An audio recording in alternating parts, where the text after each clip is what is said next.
Ano yan, May? Magpapalo ka muna. Papaalam muna sa nanay niya, siyempre ampun eh. Ano pag hindi pumayag? Pag pumayag si nanay niya, okay. Eh si tatay mo, baka hindi pumayag. Bigyan mo lang yun ng ano, gin. Sabi mo, maganda yung stock dyan. Nay, mapampo na lang ako kasi dito wala akong kinabukasan dito. Napupunta lang ako sa bakla.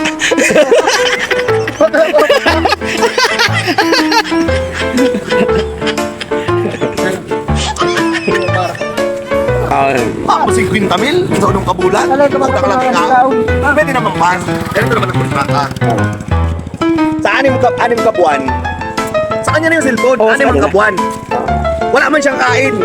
Pero pagtapos ng 6 ka buwan, may 50,000 man siya. Oo, pwede. Wala siyang kain. Oo, wala. Wala kang almusal, wala kang tanghali, wala kang Wala na. Patay na, patay. Patay, patay. Pakabatay na.